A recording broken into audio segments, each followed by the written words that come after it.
ఉంటే కొడంగల్ను బంగారు తునకల తీర్చిదిద్దుతా 2034 దాకా రాజకీయాలు వద్దు, మన గడ్డ అభివృద్ధిపైనే గురి, మెట్టు భూములకు కృష్ణమ్మ జలాలు, లగచర్లలో 220 ఎకరాల ఎడ్యుకేషన్ హబ్, ఆధ్యాత్మికం, విద్య, వైద్యం, సొంత నియోజకవర్గమై ముఖ్యమంత్రి వరాల జల్లో 110 కోట్లతో శ్రీవారి ఆలయానికి భూమి పూజ, 430 పడకల ఆసుపత్రికి శంకుస్థాపన. సీఎం కొడంగల్లో తాను కొడంగల్ బిడ్డగా నేను చెప్తున్నాను, నేను ఎమ్మెల్యేగా ఒకసారి అనుకోకుండా ఓడిపోతే మళ్ళీ నేను మల్కాజ్గిరి నుంచి పోటీ చేస్తే మీ సొంత డబ్బులతో వచ్చి నన్ను గెలిపించి నన్ను ఈ రోజున ముఖ్యమంత్రి స్థాయిలో నిలబెట్టారు. ఇది మీ మీ మీ యొక్క రుణం నేను తీర్చుకోలేను, కానీ 100% కొడంగల్ గడ్డకి నేను మంచి చేస్తానని రేవంత్ రెడ్డి పునరుద్ఘాటించడం జరిగింది. ఆయన యొక్క అంకిత భావానికి, ఆయన మనసులో నుంచి వచ్చిన మాటల్ని మనందరం కూడా అర్థం చేసుకోవచ్చు. ప్రస్ఫుటంగా కనబడుతుంది రేవంత్ రెడ్డి మాట్లాడిన తీరు. నిజంగా మరి కొడంగల్ ప్రజలందరూ కూడా హర్షాతిరేకాలు వ్యక్తం చేయడం అయితే నిన్నైతే జరిగింది. ఇక తనకు రాజకీయ భిక్ష పెట్టిన కొడంగల్ గడ్డను దేశానికి ఆదర్శంగా ఒక బంగారు తునకల తీర్చిదిద్దడమే తన అంతిమ లక్ష్యమని ముఖ్యమంత్రి రేవంత్ రెడ్డి ప్రకటించారు. శుక్రవారం సొంత నియోజకవర్గంలో పర్యటించిన ఆయన 100 కోట్ల రూపాయల అభివృద్ధి పనులకు శ్రీకారం చుట్టారు. గతంలో ఈ ప్రాంతానికి ఒక్క మంత్రి పదవి కూడా రాలేదని, కనీసం సమస్యల పరిష్కారం కోసం ఇతరుల నుంచి యాచించాల్సిన పరిస్థితి ఉండేదని ఆయన గుర్తు చేశారు. ఇప్పుడు కొడంగల్ ఎమ్మెల్యేగా ఉన్న తనకు ముఖ్యమంత్రి పదవి దక్కడం ఈ ప్రాంత ప్రజల అదృష్టమని, అందుకే అవకాశాన్ని సద్వినియోగం చేసుకుని నియోజకవర్గాల అన్ని విధాల అభివృద్ధి చేస్తానని భావోద్వేగంతో పలికారు.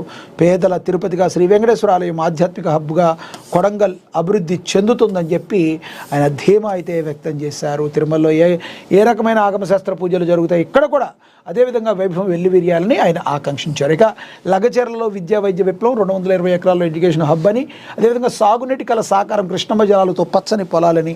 ఇక రాజకీయాలు పక్కన పెడతాం, 2034 దాకా కేవలం అభివృద్ధి నా మంత్రంగా జపిద్దామని చెప్పి ముఖ్యమంత్రి యనమల రేవంత్ రెడ్డి పునరుద్ఘాటించడం అయితే జరిగిందని ప్రచురించడం అయితే జరిగింది. ఇక కేరళ సీఎంగా కేసీ వేణుగోపాల్ ఎప్పటి నుంచో వినిపిస్తున్నమాట. కేసీ వేణుగోపాల్కి అందరూ కూడా జై కొట్టారు. మరి 47 మంది ఎమ్మెల్యేలు ముగ్గు అట్టి అభిప్రాయ సేకరణలో సతీషన్ వైపు 6, రమేష్కు 8 మంది మద్దతు. హైకమాండ్ కోర్టులో బంతి. సతీషన్కు మద్దతుగా మిత్రపక్షాలు. నేడో రేపో మరి ఉత్కంఠకు తెర పడబోతుంది అని కూడా ప్రచురించడం అయితే జరిగింది.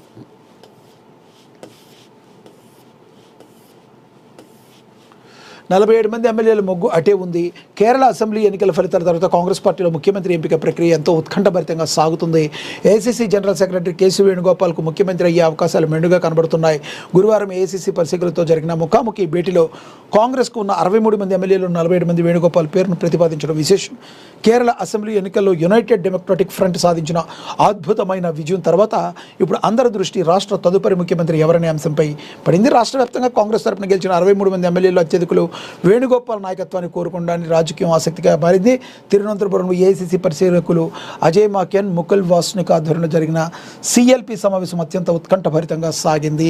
ఎమ్మెల్యేల నుంచి విడివిడిగా అభిప్రాయాలు సేకరించిన పరిశీలకులు 47 మంది సభ్యులు కేసీ వేణుగోపాల్కే మొగ్గు చూపారు. అధికారిక ప్రకటన 1-2 రోజుల్లో వచ్చే అవకాశం ఉంది. నేడు రేపు ఫైనల్ కాబోతుంది అని చెప్పారు.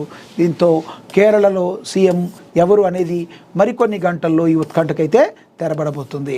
ఇక బెంగాల్ సీఎం సువేందు అధికారి ప్రకటించిన అమిత్ షా నేడే ప్రమాణం, ఈ విజయం అసాధారణం. మరి బెంగాల్లో దీది మమతా బెనర్జీ పని అయిపోయిందంటానికి ఇక ఇదొక ఉదాహరణగా మనం భావించవచ్చు. మనకు తెలుసు సువేందు అధికారి గురించి. మమత అనుచరుడుగా ఉండి ఆమెపైన తిరుగుబాటు బావుట ఎగరవేసి ఈ రోజున ఆమెను కూడా ఓడించిన వైనం మామూలుది కాదు. బెంగాల్లో ఈ రోజున బీజేపీ పార్టీ సాధించిన విజయం అసాధారణమైనది. ఈ యొక్క ప్రభావం భారతదేశం మొత్తం మీద కూడా పడే అవకాశం చాలా స్పష్టంగా కనబడుతుంది. సువేందు అధికారి ప్రమాణ స్వీకారం చేస్తారు. ఆయనే పశ్చిమ బెంగాల్ సీఎం అని చెప్పి అమిత్ షా కూడా చెప్పడం జరిగింది. ఈరోజే ప్రమాణ స్వీకారం ఉండబోతుందని కూడా ప్రచురించడం అయితే జరిగింది. పశ్చిమ బెంగాల్ రాష్ట్ర బీజేపీ శాసనసభ పక్ష నేతగా సువేందు అధికారి ఎన్నికయ్యారు. కోల్కతాలో శుక్రవారం జరిగిన బీజేపీ నూతన ఎమ్మెల్యేల సమావేశం ఈ మేరకు ఏకగ్రీవంగా నిర్ణయం తీసుకున్న ఈ కార్యక్రమానికి కేంద్ర పరిశీలకుడిగా హాజరైన కేంద్ర హోంమంత్రి అమిత్ షా బెంగాల్ బీజేపీ శాసనసభ పక్ష నేతగా సువేందు అధికారి పేరును అధికారికంగా ప్రకటించారు. ఈ క్రమంలో బెంగాల్ తొలి బీజేపీ ముఖ్యమంత్రిగా సువేందు అధికారి శనివారం ప్రమాణ స్వీకారం చేయనున్నారు. ఇటీవల జరిగిన అసెంబ్లీ ఎన్నికల్లో మొత్తంగా 294 స్థానాలు గాను 207 సీట్లు గెలుచుకుని బీజేపీ ప్రభుత్వాన్ని ఏర్పాటు చేయబోతుంది. ఈ నేపథ్యంలో శాసనసభ పక్ష నేత ఎన్నికల కోసం కోల్కతాలోని విశ్వ బంగ్లా కన్వెన్షన్ సెంటర్లో ఎమ్మెల్యేలు సమావేశమయ్యారు. ఒడిషా ముఖ్యమంత్రి మోహన్ చరణ్ మాఝీ సహా పరిశీలకునిగా వ్యవహరించారు. ఈ ఎన్నికల్లో సువేందు అధికారి నందిగ్రామ్తో పాటు భవానీపూర్ స్థానం నుంచి కూడా గెలుపొందారు. గెలుపొందారు. ముఖ్యంగా భవానీపూర్లో తృణమూల అధినేత్రి మమతా బెనర్జీపై 15,000కు పైగా ఓట్ల అధికంతో విజయం సాధించారు. ఈ విజయం అసాధారణమని చెప్పి అమిత్ షా కూడా కొనియాడటం జరిగింది.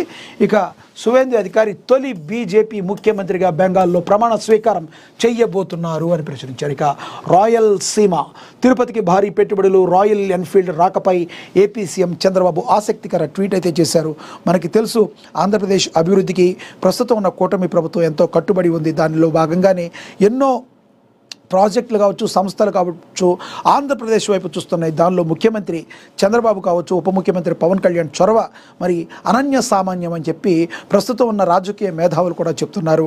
కేంద్రం నుంచి రావాల్సిన నిధులు కానీ లేదా అదేవిధంగా పక్క దేశాల నుంచి కావచ్చు, పక్క రాష్ట్రాల నుంచి కావచ్చు, మరి వ్యాపారానికి సంబంధించి కూడా ఆంధ్రప్రదేశ్కి అనువైన ప్రాంతం కావడంతో అక్కడికి మరి పెట్టుబడులు వెళుతున్నాయి.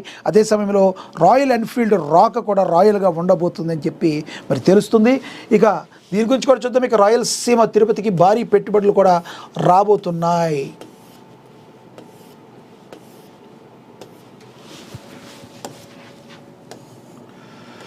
రాష్ట్రాన్ని పారిశ్రామికంగా అభివృద్ధి పదంలో నడిపించేందుకు అహర్నిశలు శ్రమిస్తున్న ఆంధ్రప్రదేశ్ ముఖ్యమంత్రి నారా చంద్రబాబు నాయుడు తాజాగా చేసిన ఓ సోషల్ మీడియా పోస్ట్ ఇప్పుడు రాష్ట్ర వ్యాప్తంగా తీవ్ర చర్చనీయాంశంగా మారింది. ఎప్పుడూ కరువు కాటకాలతో వెనుక బాటుదనంతో సతమతమయ్యే రాయలసీమ రూపురేఖలు ఇక పూర్తిగా మారిపోనున్నాయని ఆకాంక్షించారు. ఈ ప్రాంతాన్ని అభివృద్ధి పదంలో పరుగులు పెట్టించే దిశగా అడుగులు పడుతున్నాయని సూచిస్తూ ఇది రాయలసీమ కాదు, ఇక రాయలసీమ అని చేసిన వ్యాఖ్యలు పారిశ్రామిక రాజకీయాల్లో ఆసక్తి రేపిస్తున్నాయి. సీమ దశ దిశ మార్చేలా వస్తున్న సరికొత్త పెట్టుబడులమే నేపథ్యమే సీఎం ఉత్సాహభరిత పోస్టుకు ప్రధాన కారణమని తెలుస్తుంది.